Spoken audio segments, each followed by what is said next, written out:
الحمد للہ رب العالمین والصلاة والسلام علی اشرف الانبیاء والمرسلین وعلی آلہ واصحابہ اجمعین۔ قال اللہ تعالی وتبارک فی القرآن المجید والفرقان الحمید۔ اعوذ باللہ من الشیطان الرجیم، بسم اللہ الرحمن الرحیم۔ یا ایہا الذین آمنوا اتقوا اللہ حق تقاتہ ولا تموتن الا وانتم مسلمون۔ صدق اللہ مولانا العظیم وصدق رسولہ النبی الکریم الرؤوف الرحیم۔ اللہم نور قلوبنا بالقرآن وزین اخلاقنا بالقرآن وادخلنا الجنة بالقرآن ونجنا من النار بالقرآن۔ قال اللہ تعالی وتبارک فی شان حبیبہ مخبرا وآمرا ان اللہ وملائکتہ یصلون علی النبی یا ایہا الذین آمنوا صلوا علیہ وسلموا تسلیما۔ اللہم صلی علی سیدنا و مولانا محمد معدن الجود والکرم صلاۃ و سلاما علیک یا سیدی یا رسول اللہ۔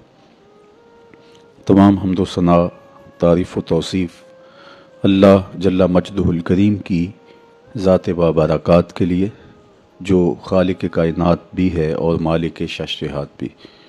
اللہ جل وعلا کی حمد و ثنا کے بعد رسول رحمت، شفیع معظم، نبی محتشم، حضور ختمی المرتبت صلی اللہ علیہ وآلہ وسلم کے حضور ناز میں اپنی عقیدتوں، ارادتوں اور محبتوں کا خراج پیش کرنے کے بعد واجب الاحترام ذوی الاحتشام، معزز محتشم ناظرین و ناظرات، السلام علیکم ورحمۃ اللہ وبرکاتہ۔ ماہ سیام رمضان المبارک کی شب برکتیں، رحمتیں، کرم نوازیاں، اجالے اور روشنیاں لیے جلوہ فراز ہے، اور آج تقوی کے عنوان سے کچھ باتیں آپ کے سامنے رکھنے کی کوشش کروں گا۔ اللہ جل شانہ میری زبان پر کلمۃ الحق جاری فرمائے۔ کتاب رحمت قرآن مجید میں بار بار تقوی اختیار کرنے کا حکم نامہ اہل ایمان کے نام موجود ہے۔ تقوی ہے کیا؟ اس کا لغوی معنی تو بچنا، ڈرنا اور محتاط رہنا ہے، لیکن اصطلاح شریعت اسلامیہ میں اللہ کے حکموں کو بجا لانا اور اس کی نافرمانی سے اپنے آپ کو بچانا تقوی کہلاتا ہے۔ کسی نے کہا کہ تمہارا رب جہاں تمہیں دیکھنا چاہتا ہے تم وہاں پائے جاؤ، اور جہاں وہ نہیں دیکھنا چاہتا وہاں تم نہ پائے جاؤ، تو یہ تقوی ہے۔ حضرت کعب احبار رضی اللہ تعالی عنہ سے پوچھا گیا کہ آپ پچھلی کتابوں کے عالم بھی ہیں، قرآن مجید کو بھی آپ نے پڑھا ہے، تو آپ بتائیے کہ تقوی کیا ہے؟ تو آپ نے سوال کرنے والے سے کہا، کبھی آپ ایسی وادی سے گزرے ہیں جہاں کانٹے دار جھاڑیاں ہوں؟ تو کہا کئی بار گزرا ہوں۔ تو کہا پھر کیسے گزرے؟ کہا میں اپنے دامن کو سمیٹ لیا کہ ایک ایسی وادی سے میرا گزران ہو رہا ہے جہاں کانٹے دار جھاڑیاں ہیں، تو کوئی کانٹا میرے دامن سے الجھ نہ جائے اور میرا لباس تار تار نہ ہو جائے۔ تو حضرت کعب احبار فرمانے لگے کہ تقوی بھی اسے ہی کہتے ہیں، دنیا میں رہ کر کے اس طرح سے زندگی بسر کی جائے کہ گناہوں سے دامن داغدار نہ ہونے پائے۔ اس دنیا میں رہنا بھی ہے، لیکن اس دنیا کی شرور سے اپنے آپ کو بچانا بھی ہے۔ دنیا کے اندر موجود فتنوں سے اپنے آپ کو محفوظ رکھنا ہے، نفس اور شیطان کے مکر و فریب سے اپنی حفاظت کرنی ہے، اپنے دامن کو داغدار نہیں ہونے دینا، اپنے دامن کو پھٹنے نہیں دینا، اپنے ضمیر کی چادر پہ داغ نہیں لگنے دینا، اپنے باطن کی صفائی اور ستھرائی اور پاکیزگی اور عفت کا خیال رکھنا ہے۔ دنیا میں رہ کر کے بھی دنیا کی غلاظتوں سے اپنے آپ کو محفوظ رکھنا تقوی کہلاتا ہے۔ کہا اس دنیا میں اس طرح رہو جس طرح کشتی پانی میں رہتی ہے، پانی میں رہنے کے باوجود اپنے اندر پانی نہیں آنے دیتی، چونکہ اگر کشتی پانی میں رہے تو خیر ہے، خود بھی تیرے گی اور اپنے اوپر بیٹھے سواروں کو بھی کنارے تک لے جائے گی، لیکن اگر پانی کشتی میں داخل ہونا شروع ہو گیا تو خود بھی ڈوبے گی اور جو اس کے اوپر سوار ہوں گے وہ بھی ڈوب جائیں گے۔ اس لیے تم دنیا میں رہو تو خیر ہے، لیکن دنیا اگر تمہارے اندر اتر آئی تو پھر کچھ باقی نہیں بچے گا۔ من نظر الی الدنیا نظر الحب اخرج اللہ تعالی من قلبہ نور الیقین والزہد، جو دنیا کو محبت کی نظر سے دیکھتا ہے اللہ اس کے دل سے زہد اور تقوی کے نور کو کھینچ لیتا ہے۔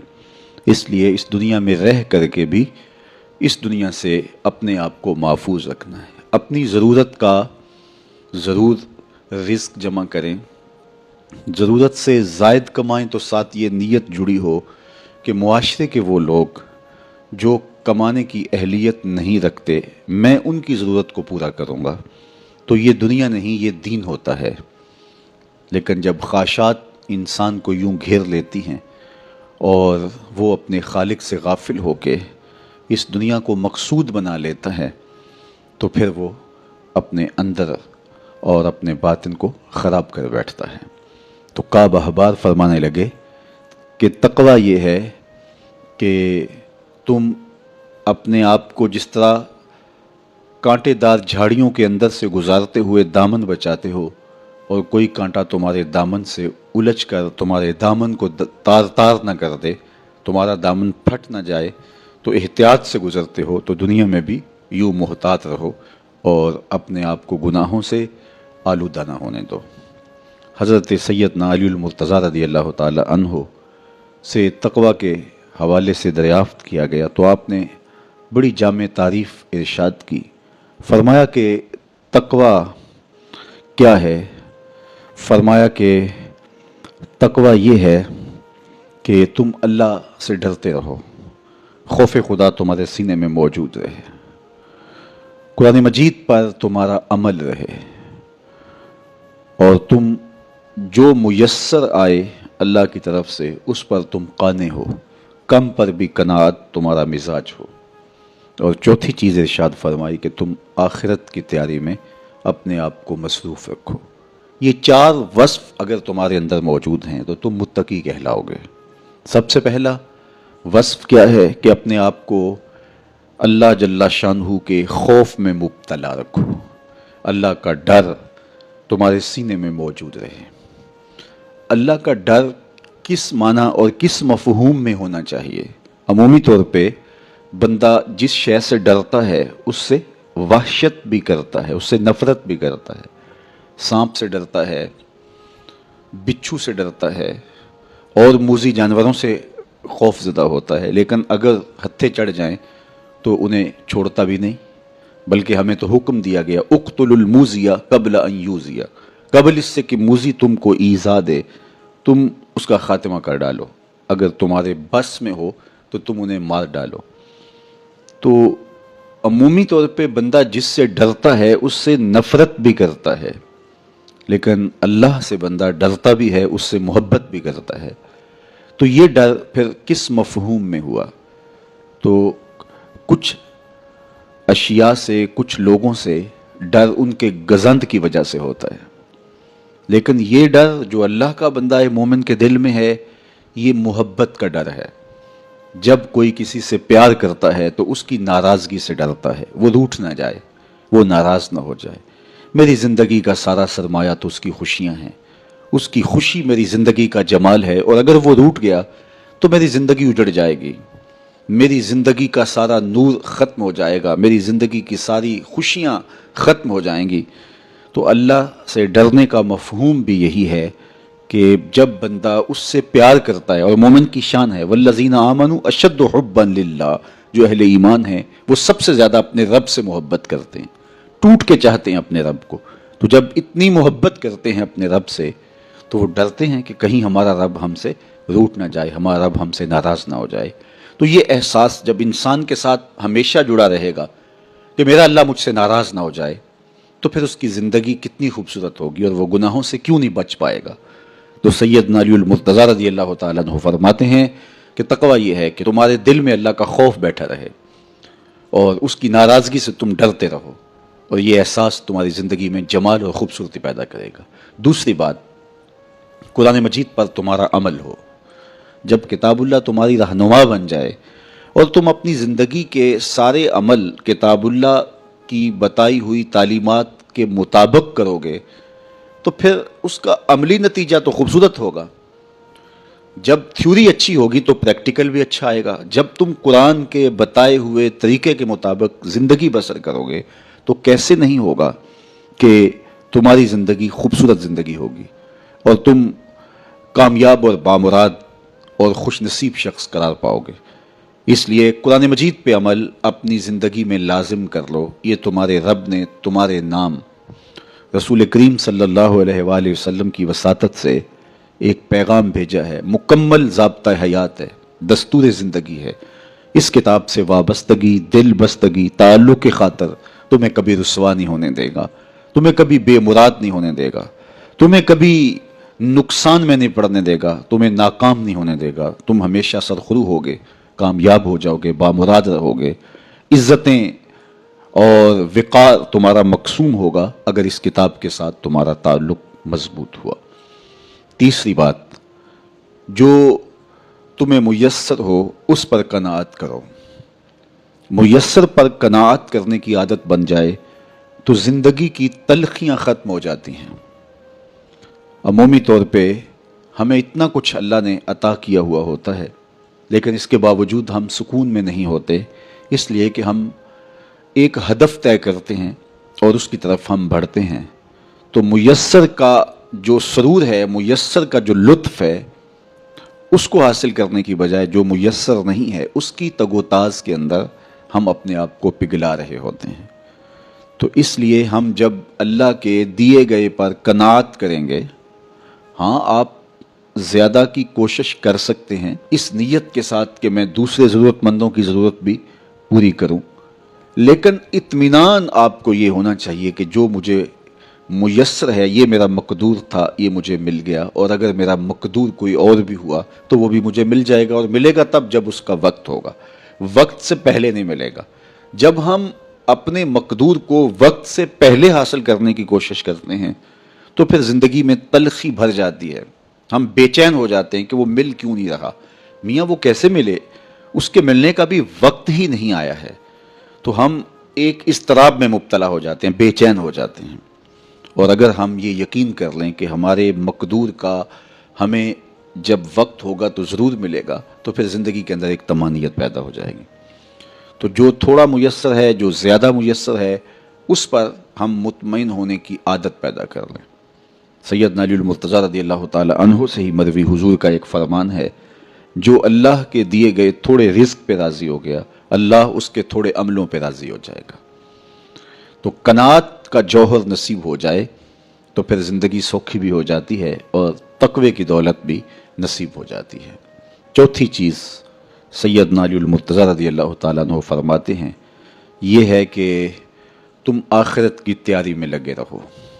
تمہارا جب ہدف وہ ہے کہ میں ایک دن اللہ کے حضور پیش ہونا ہے اور اپنے سارے اعمال کی جواب دہی اور سارے اعمال کا حساب میں نے اس کے حضور پیش کرنا ہے، تو پھر تم پھونک پھونک کے قدم رکھو گے، حزم و احتیاط سے زندگی گزارو گے۔ اور تقوی نام ہی حزم و احتیاط کا ہے، تقوی نام ہی زندگی کو منظم اور مرتب کر کے اللہ کے حکموں کو بجا لانے کا ہے۔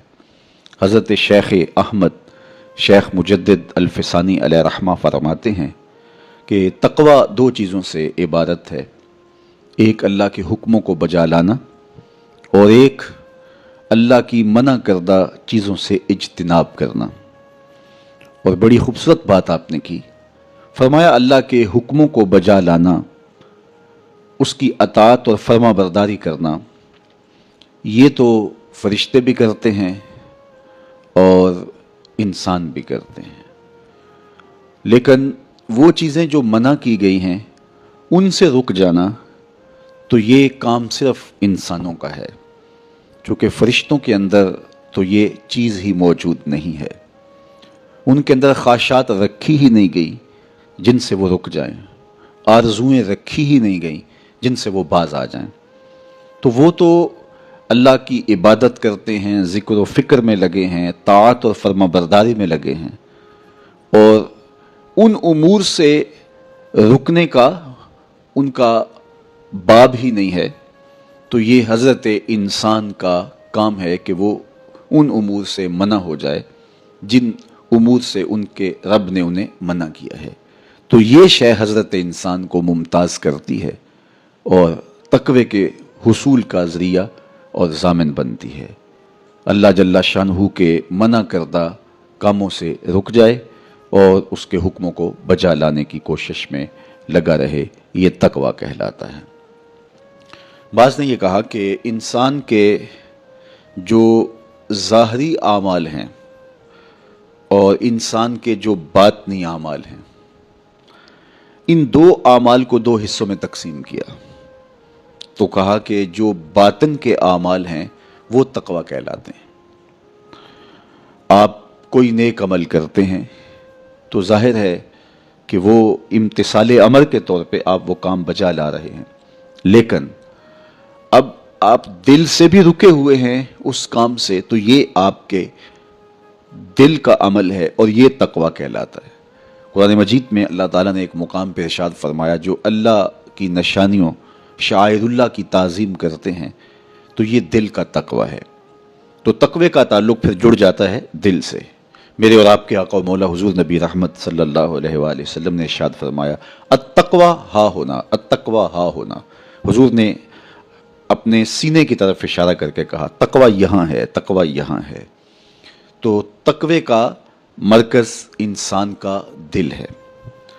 ایک حدیث پاک میں آیا جو صحیح مسلم میں موجود ہے کہ ان اللہ لا ينظر الى صورکم واموالکم، اللہ تمہاری صورتوں کو نہیں دیکھتا، اللہ تمہارے مالوں کو نہیں دیکھتا کہ کون کتنا خوبصورت ہے، کس کے پاس کتنی دولت ہے، نہ تمہاری صورتیں دیکھتا ہے، نہ تمہارے بنگلے دیکھتا ہے، نہ تمہاری جائیدادیں دیکھتا ہے، نہ تمہارا بینک بیلنس دیکھتا ہے۔ اسے تمہاری صورتوں سے غرض نہیں ہے، اسے تمہارے اموال سے سروکار نہیں ہے۔ وَلَٰكِن يَنظُرُ إِلَىٰ قُلُوبِكُمْ وَأَعْمَالِكُمْ، وہ تمہارے دل دیکھتا ہے اور تمہارے عمل دیکھتا ہے۔ تمہارے کپڑے پھٹے پرانے ہیں، جھونپڑے میں رہتے ہو، لیکن عمل خوبصورت ہیں۔ تمہارا قلب سلیم ہے، اس دل میں اللہ کی محبت، اللہ کا پیار رکھا ہے، اللہ جل شانہ کے محبوب کا پیار رکھا ہے، تو وہ دل خوبصورت ہے۔ تو تمہارے لباس پھٹے پرانے کیوں نہ ہو، تمہارے رہنے کی جگہ انتہائی ناآسودہ کیوں نہ ہو، لیکن تمہارا دل اچھا ہے، تمہارے عمل اچھے ہیں، تو تمہارے رب کو یہ پسند ہے۔ تو تقوی کا مرکز تمہارا قلب ہے، تمہارا دل ہے۔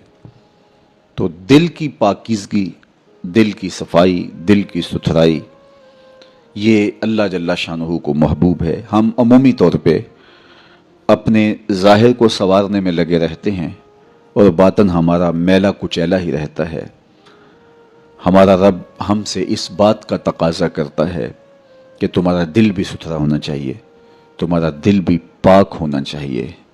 باہو علیہ رحمہ فرماتے ہیں کہ دل کالے نالوں منہ کالا چنگا، جے کو یہ رمز پچھانے ہو۔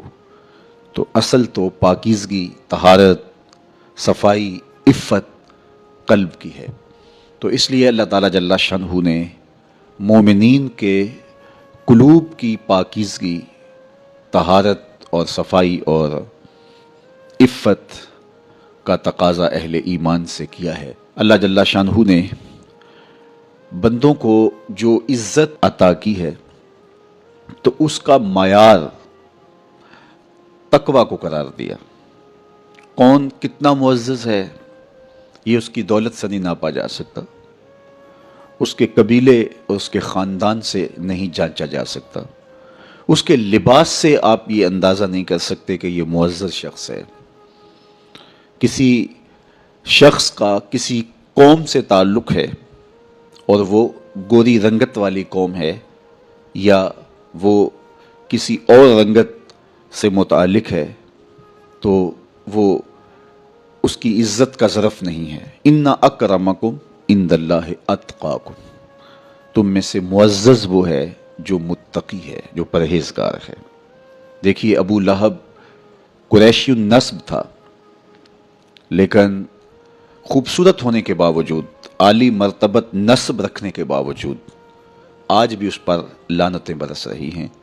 اور بلال حبشی رضی اللہ تعالیٰ عنہ رنگ کے کالے تھے اور نسباً غلام تھے، لیکن تقوی کی دولت نے، ایمان کی دولت نے ان کو اس مقام پہ کھڑا کر دیا کہ وہ ہاشمی النسب شخص تقوی اور ایمان کی عدمیت کی وجہ سے ان کے قدموں سے لگی ہوئی دھول تک بھی نہ پہنچ سکا، اور وہ عزتوں کے اس شرف کو حاصل کرتے ہیں جو انہی کا مقسوم ہے۔ تو اسلام نے شرف کا معیار، عزت کا معیار تقوی قرار دیا ہے۔ تو اس لیے ہمیں تقوی کو حاصل کرنے کے لیے کوشاں رہنا چاہیے اور ایسے اعمال بجا لانے چاہیے کہ جس سے ہمیں تقوی حاصل ہو۔ حضرت شیخ احمد مجدد الفسانی علیہ رحمہ فرماتے ہیں، جو شخص اپنے اوپر 10 چیزوں کو لازم کر لیتا ہے تو لازمی نتیجہ یہ ہوتا ہے کہ وہ متقی بن جاتا ہے۔ وہ 10 چیزیں کون سی ہیں؟ ماہ صیام کے ان حسین لمحوں میں ہمیں وہ 10 اوصاف اپنے اندر پیدا کرنے چاہیے تاکہ ہم متقی بن جائیں، اور متقی اللہ کے محبوب بندے ہیں۔ تقوی اختیار کرنے والے اللہ جل شانہ کی رحمتوں کے خاص مستحق ہیں۔ جنہیں تقوی کا نور نصیب ہوتا ہے وہ اللہ کی رحمتوں کے سائے میں آ جاتے ہیں۔ اگر ان پر مصائب، آلام، مشکلیں آتی ہیں تو ان کے تقوی کی وجہ سے اللہ انہیں راستے عطا کر دیتا ہے۔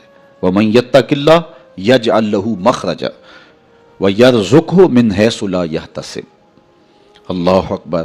ارشاد فرمایا کہ جو اللہ سے ڈرتا ہے، تقوی اختیار کرتا ہے، اس کے لیے ہم مصیبت سے نکلنے کے راستے پیدا کر دیتے ہیں، اور اللہ جل شانہ اس کے لیے وہاں سے رزق عطا کرتا ہے جہاں سے اسے گمان بھی نہیں ہوتا ہے۔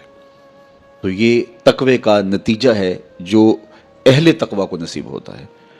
تو حضرت شیخ نے 10 وہ امور بتائے جو اپنے اوپر لازم کر لینے سے تقوی نصیب ہوتا ہے۔ سب سے پہلی بات آپ فرماتے ہیں زبان کو غیبت سے بچائے۔ اتقاء کے حصول کے لیے زبان کو پاک کرنا ضروری ہے۔ انسان کے زیادہ تر گناہ اس کی زبان کی وجہ سے ہیں، اور غیبت یہ بدترین عمل ہے، اور اس کو بدکاری سے بھی برا قرار دیا گیا ہے۔ الغیبت اشد من الزنا۔ تو اپنی زبان کو غیبت سے بچائے۔ دوسری بات ارشاد فرمائی کہ بدزنی سے بچے، کسی سے خواہ مخواہ بدگمان ہو جانا اور اپنے دل کو کسی کے لیے میلا کر لینا اور اس کی بدگمانی دل میں پالنا، تو یہ تقوی کے منافی ہے۔ تو کسی کی بدگمانی سے، بدزنی سے اپنے دل کو بچائے، زبان کو غیبت سے بچائے، دل کو بدگمانی سے بچائے، اور مسخرہ پن سے بچے، بات بات پہ ٹھٹھے مار کے ہنسنا اور اس طرح کی زندگی بسر کرنا۔ اور آج کل تو جب بھی دوست احباب اکٹھے بیٹھتے ہیں تو سنجیدہ اور متین باتیں کم ہوتی ہیں، زیادہ وقت لطیفوں میں ہی کٹ جاتا ہے۔ انسان کو خوش مزاج ہونا چاہیے، اس کی طبع میں شگفتگی ہونی چاہیے، لیکن شگفتگی، خوش مزاجی اور مسخرہ پن میں فرق ہے، اس کو سمجھنا چاہیے۔ سنجیدہ اور متین زندگی یہ مومن کی زینت ہے، انسانیت کا حسن ہے۔ اس لیے تقوی کے حصول میں مانع ہے مسخرہ پن۔ اگر کوئی شخص متقی بننا چاہتا ہے تو اس کو سنجیدہ اور متین بننا ہوگا۔ طبیعت کی خوش مزاجی یہ معنی نہیں ہے، لیکن مسخرہ پن اور چیز ہے، اس سے روک دیا گیا۔ چوتھی چیز حضرت شیخ احمد فرماتے ہیں کہ اپنی آنکھ کو حرام سے بچائے۔ اپنی آنکھ کی حفاظت کرنے سے تقوی حاصل ہوتا ہے۔ جب آنکھ خراب ہوتی ہے تو دل خراب ہوتا ہے، جب دل خراب ہوتا ہے تو پھر پورا بدن خراب ہو جاتا ہے۔ اس لیے وہ دروازہ جو کھلا ہے اور اس سے بدی شر اندر اتر رہی ہے، اور پھر اس سے آپ کا سارا نظم ہستی برباد ہو رہا ہے، تو اس دروازے کو بند کریں۔ تو اپنی آنکھ کو حرام سے بند کریں۔ پانچویں چیز ارشاد فرمائی، ہمیشہ سچ بولے۔ جھوٹا شخص کبھی متقی نہیں ہو سکتا۔ اتقاء کے حصول کے لیے اپنے آپ کو سچ کا خوگر بنانا ہوگا. سچ کے بغیر کبھی نہ بولیں. جھوٹ بولنے والے کی زبان سے شر پھیلتا ہے، اور جب کوئی شخص جھوٹ بولتا ہے تو حدیث پاک میں آتا ہے اس سے بدبو نکلتی ہے، جس کو عام لوگ تو نہیں سونگھ پاتے لیکن اللہ کے فرشتے 1 میل دور پیچھے ہٹ جاتے ہیں. تو مومن سچا ہوتا ہے، مومن جھوٹا نہیں ہوتا. اور تقوی کے حصول کے لیے سچ شرط ہے. چھٹی چیز ارشاد فرمائی، ہر حال میں اللہ کا احسان مانے. جب کوئی بھی انسان پر بہتری آئے تو اس وقت یہ کہے کہ یہ میرے رب کا احسان ہے کہ مجھے یہ حاصل ہوا ہے. بہت سارے لوگ اپنی محنت کا نتیجہ قرار دیتے ہیں کہ یہ میں نے کیا تو اس کے نتیجے میں یہ ملا. بسا اوقات آپ کتنا سیدھا کام کر رہے ہوتے ہیں، کتنی محنت کر رہے ہوتے ہیں، لیکن نتیجہ اس کے برعکس آ رہا ہوتا ہے. سیدنا علی المرتضیٰ رضی اللہ تعالیٰ عنہ فرماتے ہیں میں نے اللہ کو اپنے ارادوں کی شکست سے پہچانا، تو یہ اس کی کرم نوازی ہے کہ اس نے ایسا کر دیا. صحت میرا کمال نہیں، یہ اللہ کی عطا ہے. علم میرا کمال نہیں، یہ اللہ کی عطا ہے.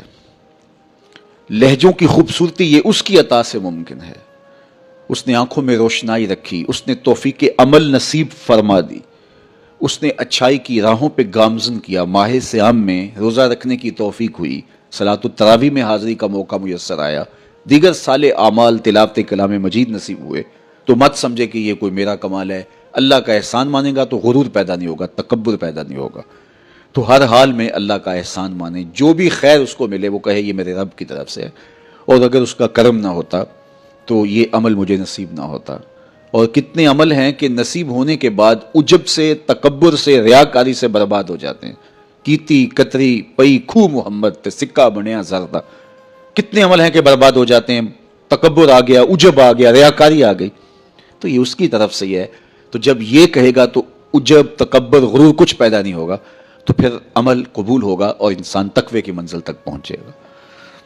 7ویں چیز، اپنا مال راہ حق میں خرچ کرے. ناحق راستے پر 1 درہم بھی خرچ نہ کرے.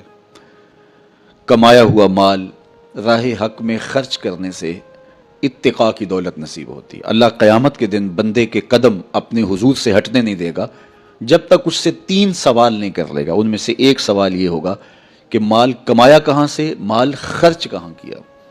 جس طرح مال حلال کمانا ضروری ہے، مال کو جائز جگہوں پہ خرچ کرنا بھی ضروری ہے، حق کے راستے پہ خرچ کرنا بھی ضروری ہے. اس لیے یہ اپنی طبع کے اندر لازم کر لے کہ کبھی بھی اس کا مال کسی ناجائز اور فضول کام میں خرچ نہ ہو، راہ حق میں اس کا مال لگے. 8ویں چیز، نفس کے لیے کبھی بڑائی بلندی نہ چاہے، اس سے طبیعت میں سرکشی آئے گی اور تقوی کے راستے میں یہ عمل مانے ہے. اور نمازوں کی حفاظت کرے. نمازوں کی اگر حفاظت نہیں کرتا تو باقی سارے عمل اس کے پاس ہیں، تو وہ متقی کیسے بن سکتا ہے؟ چونکہ یہ تو اسلام کا بنیادی فریضہ ہے جو اہل ایمان پر لازم کیا گیا ہے، جو کسی صورت کے اندر بھی، حتیٰ کہ حالت بیماری کے اندر بھی معافی جس کی نہیں ہے، سفر کے اندر بھی نماز کی معافی نہیں، مختصر کر دی گئی، قصر کر دی گئی، لیکن معافی نہیں دی گئی. حالت جنگ کے اندر بھی اس کی معافی نہیں ہے. تو نمازوں کی محافظت کرے. اور 10ویں چیز، حضرت شیخ فرماتے ہیں عقیدوں کی صحت کا خیال رکھے. اپنے عقیدے، اپنے نظریات خوبصورت رکھے، وہی جو طریقہ مبارکہ اہل سنت و جماعت کے بزرگوں کے عقائد تھے اور شروع سے صحابہ سے لے کے دور موجود تک چلے آ رہے ہیں، ان کی مطابقت کے اندر اپنے عقیدے رکھے. نظریات کا عکس اعمال پہ ہوتا ہے. اگر نظریات اچھے نہیں ہیں تو اعمال بھی اچھے نہیں ہیں. تو یہ 10 خوبیاں اور 10 چیزیں اگر کسی شخص نے اپنے اندر لازم کر لیں تو پھر لازمی نتیجہ یہ ہے کہ وہ متقی بن جائے گا، وہ پرہیزگار بن جائے گا. روزے کا مقصد بھی تقوی ہے. تو یہ بات ذہن میں رکھیے گا کہ صرف روزہ ہی نہیں، ہر عمل خیر کا مقصود تقوی ہے. تقوی کا حصول یہ اہل ایمان سے تقاضا ہے ہمارے رب کا کہ وہ متقی بن جائیں. متقی ایک صاف ستھرا انسان ہوتا ہے، پاکیزہ وجود ہوتا ہے. متقی شخص کسی کو ضرر نہیں دیتا، کسی کو دکھ نہیں پہنچاتا، وہ کسی کا حق غصب نہیں کرتا، کسی پر ظلم، زیادتی، جور و تعدی سے پیش نہیں آتا. وہ لوگوں کے حقوق کی پاسداری کرتا ہے، وہ اپنے فرائض کو پورا کرتا ہے، وہ خلق کے حق کو بھی ادا کرتا ہے اور خالق کے حق کو بھی ادا کرتا ہے، وہ دھرتی پر اللہ جل شانہ کی رحمتوں کا روپ ہے، دھرتی کا بوجھ نہیں ہے بلکہ دھرتی کی زینت ہے۔ تو ایسے پاکیزہ وجود یہ مقصود ہیں شریعت کے، اس لیے ہمیں تقوی ہر صورت میں حاصل کرنا چاہیے۔ قرآن مجید میں تقریباً 258 مرتبہ تقوی کو اختیار کرنے کا مختلف سیغوں کے ساتھ حکم دیا گیا ہے۔ تو اب آپ اندازہ کیجئے یہ کتنی اہم شے ہے جس کا تقاضا اہل ایمان سے کیا گیا ہے۔ تو اللہ جل شانہ کی بارگاہ میں میری دعا ہے جملہ ناظرین کے لیے، ناظرات کے لیے، آپ سب لوگوں کے لیے، اپنے لیے، اپنے ساتھ جڑے ہوئے تمام لوگوں کے لیے کہ اللہ سب کو اتقاء کی دولت نصیب کر دے، یہ زندگی بے مقصد نہ گزر جائے۔ ہم جس مقصد کے لیے آئے ہیں ایسا نہ ہو کہ ساری زندگی گزار کے چلے جائیں اور خالی دامن لے کے اللہ کے حضور پیش ہوں۔ نہیں، اس دامن کو تقوی کے نور سے بھر کر اس کے حضور پیش ہوں، لیکن اس کے فضل پہ آس ہو، مغرور نہ ہونا، جو میسر آ جائے اس کو اللہ کا احسان سمجھنا، اور اس کے حضور کہا مالک مجھ سے تو یہی ہو سکا ہے، اور یہ بھی میری کوتاہیاں اور میری کمزوریوں کے ساتھ ہے سب کچھ، تو اپنے کرم سے میرے پہ رحم فرما۔ تو اللہ تعالیٰ کو ایسا بندہ بڑا پسند ہے جو اس کو راضی کرنے کی کوشش میں لگا رہتا ہے ساری زندگی۔ آپ کے پاس ایک ملازم ہے اور وہ کمزور ہے، لیکن سارا دن کوشش میں لگا رہتا ہے، کبھی وہ دیواریں صاف کر رہا ہے، کبھی وہ آپ کے دروازے پر کپڑا لگا کے اس کو صاف ستھرا کر رہا ہے، کبھی پانی آپ کو پیش کر رہا ہے، کبھی آپ کی گاڑی کو کپڑا لگا کے صاف کر رہا ہے، کبھی اور آپ کے کام میں لگا ہے، اور وہ کمزور ہے، کبھی بیچارہ تھک کے دھوپ میں بیٹھ بھی جاتا ہے، کبھی اس سے ہوتا ہے کبھی اس سے نہیں ہوتا، لیکن وہ نیت سے برا نہیں ہے، ہر وقت اس کی کوشش ہے کہ صاحب مجھ سے راضی ہو جائیں۔ تو آپ اس کی بہت ساری کوتاہیاں معاف کر دیتے ہیں، وہ کہتے ہیں یار کمزور ضرور ہے لیکن نیت کا ماڑا نہیں ہے۔ تو یار اگر ہم نیت کے ماڑے نہ ہوں، ساری زندگی اللہ کو راضی کرنے کے لیے گزار دیں، تو وہ بھی تو دیکھ رہا ہے یہ میرا بندہ ہے۔ میرے شیخ کامل کا ایک شعر مجھے ابھی یاد آیا کہ دلوں میں بری نہیں نہ نیتوں بری میں، دلوں میں بری نہیں نہ نیتوں بری میں، گناہ میں تو ہو جاندے لاچاریاں نو۔ اگر پھر بھی کوئی گناہ ہو جائے تو اللہ کریم ہے، رؤوف ہے، معاف کرنے والا ہے۔ تو تقوی کا یہ بھی نتیجہ ہے اور اس کا ثمرہ ہے کہ آپ سے گناہ سرزد ہو جائے تو آپ کو فوراً توفیق توبہ مل جاتی ہے۔ اگر یہ صالح اعمال آپ بجا لاتے ہوں تو زندگی کے اندر گناہوں کا سرزد ہونا ممکن ہے، لیکن متقی شخص سے گناہ سرزد ہو جائے تو وہ فوراً رجوع اللہ کرتا ہے، فوراً اس کو توفیق توبہ نصیب ہو جاتی ہے، اس کو کھٹکنے لگتا ہے کہ مجھ سے کچھ ہو گیا ہے، تو وہ بے چین ہو جاتا ہے۔ تو آئیے میں اور آپ اپنی زندگیوں میں تقوی کے نور کو بھر لیں، جہاں نور ہوگا وہاں اندھیرا نہیں ہوگا، اور اگر یہ نور باطن میں نہیں اترے گا تو وہاں اندھیرے ہوں گے، ظلمتیں ہوں گی۔